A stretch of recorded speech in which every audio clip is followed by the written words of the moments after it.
Well, it's near July 4th, and it's a good time to see a comparison between the foundation of our republic, the U.S. Constitution, and the Sharia, which is the foundation of Islam. Let's deal with a little nomenclature, the words we use. Sharia means path. Now, Sharia is Islamic law, but it also includes many other aspects of life, such as insurance and burial. So strictly speaking, we shouldn't use the term Sharia law, but just say the Sharia or just Sharia. Muslims like to tell us there's no conflict between the U.S. Constitution and Sharia. Well, the big difference is their foundation. Sharia is based on Quran, Sirah, Hadith. The Sirah is the biography of Muhammad, the Hadith are the traditions. And nothing in the Sharia can contradict what's in the Quran, the Sirah, and the Hadith. Now, Sharia is Allah's law and is fixed since the Quran, Sirah, Hadith are fixed. Quran and Hadith allow wife beating, so the Sharia sets forth the proper way to beat your wife. A husband is not supposed to get angry and hit his wife. There's a gradual process which he must go through before she is struck. The right to beat your wife is permanent and cannot be changed. One of the claims of Muslims is the Sharia is fluid and interpretations vary. Well, there's a small amount of truth to this. As an example, there are 4 schools of Sunni Sharia, but 75% of the interpretations agree with each other, and the differences are quite small. As an example, 2 schools of Sharia say that female genital mutilation is mandatory, and the other 2 say it is not mandated, but it is a good thing.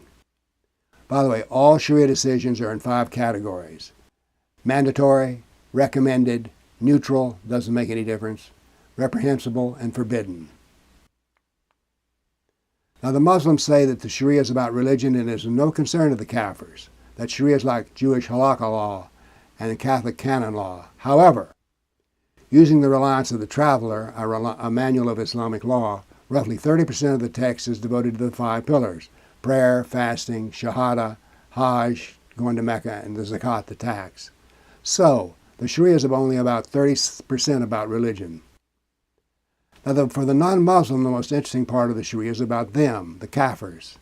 The Sharia is very detailed about how the Kafir should be treated, the proper position for a dhimmi, one who has signed a contract, a dhimma. The dhimmi is not a citizen, but a semi-slave.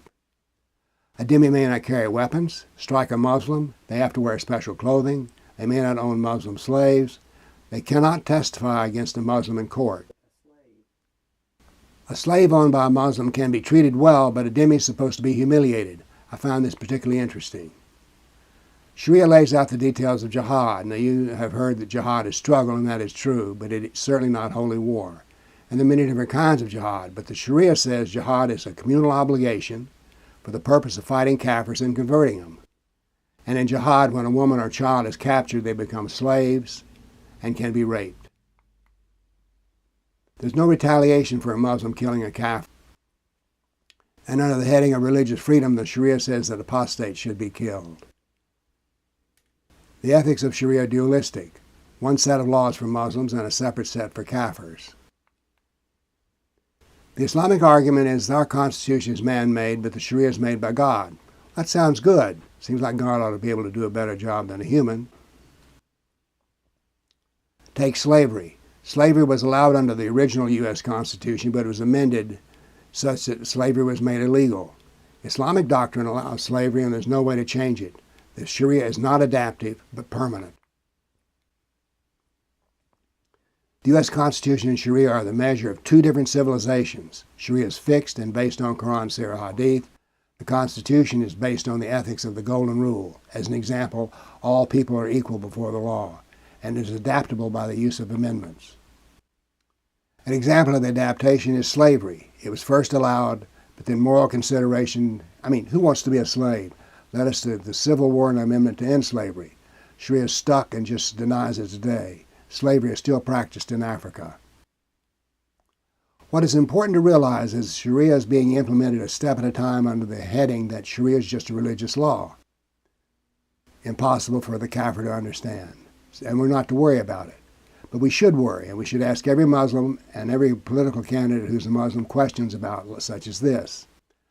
Do you believe in the killing of apostates? Do you believe in wife beating, honor killing, inequality of the Kafir and Sharia, jihad history, the hatred of the filthy Kafir, child marriage, rape of captives, polygamy, blasphemy laws, and which law is supreme, the Constitution or Sharia? If you want to know more about the Sharia and how it affects you, read my book, Sharia Law for Non-Muslims. If you already have my books, consider making a donation. Thank you.